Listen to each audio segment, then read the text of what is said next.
ఈ తెలంగాణలో 8 సీట్లు పార్లమెంటు, 8 సీట్లు అసెంబ్లీ వచ్చినంటే ఇంకేముంది, రాష్ట్రం అంతా కూడా వాళ్ళ గొప్ప చెప్పే పరిస్థితి ఉంది.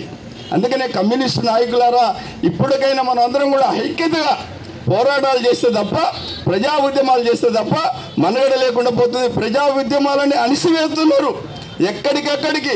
ఇలా ధర్నా చేస్తున్నారంటే ఇంకా నయం అరెస్ట్ చేయలేదు పెద్ద నాయకుల్ని. మరి అందుకని ఏంటంటే ఈ ధర్నాలకు కూడా రాకుండా భయభ్రాంతులు చేసే పరిస్థితి ఉంది. కాబట్టి ఏంటంటే శాంతి చర్చల ద్వారా రాష్ట్ర ప్రభుత్వాలు అట్లాగే కేంద్ర ప్రభుత్వం నువ్వు చంపలేవు. ఎర్ర జెండాని హిట్లర్ పాతాళలోకానికి దొక్కించింది ఎర్ర జెండా స్టాలిన్ నాయకత్వంలో. మరి అట్లాంటి కాలగర్భంలో కలిసిపోయిండు. మీ అన్ని తప్పుడు ఆలోచనలు మానుకొని బూటగా ఎన్కౌంటర్లను కూడా ఆపేయాలి, శాంతి చర్చలు మావోయిస్టులతో జరపాలని ఎంసీపీఐ పార్టీ మరి కేంద్ర రాష్ట్ర ప్రభుత్వాలని కోరడం జరుగుతుంది. వ్యక్తిగత హింసావాదాన్ని కూడా వ్యతిరేకిస్తుంది. ఎందుకంటే ప్రజా వ్యతిరేక చర్య ఎవరైనా అటువైపు నుంచైనా ఇటువైపు నుంచైనా ఎవరైనా వ్యక్తిగతంగా హింసావాదం చేస్తే మాత్రం అది ప్రజలు కూడా సహించరు. అట్లాగనే అడవి సంపద మీద పాలక వర్గాలు కన్నేసినాయి.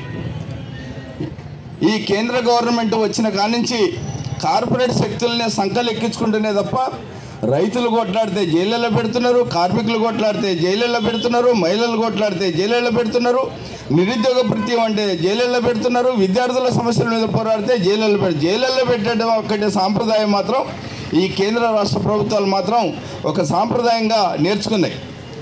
అందుకే మరి ఈ పాలకవర్గాలు మావోయిస్టులు సాయుధ పోరాటం ద్వారానే మరి సమస్య పరిష్కారం అయిద్దని ఈనాటి వరకు కూడా అలా ఆలోచన ఉండే. కానీ మొన్న వాళ్ళు బహిరంగంగా శాంతి చర్చలకు మేము సిద్ధం అన్నప్పుడు మరి మీకేంటి ఇబ్బంది? శాంతి చర్చలకు మేము సిద్ధం అన్నప్పుడు రాష్ట్ర ప్రభుత్వాలు కానీ కేంద్ర ప్రభుత్వం కానీ మధ్యవర్తుల్ని మీరు కొంతమందిని తయారు చేయండి, మావోయిస్టులు కూడా కొంతమందిని తయారు చేసి మరి ఒక శాంతిని నెలకొల్పే విధంగా మరి ఎన్కౌంటర్లు జరగకుండా లేదా పోలీసులు ఇబ్బంది పడకుండా లేకపోతే మావోయిస్టులు ఇబ్బందులు పడకుండా ప్రజలు ఇబ్బంది పడకుండా కాపాడాల్సిన బాధ్యత పాలక వర్గాల ఉంది.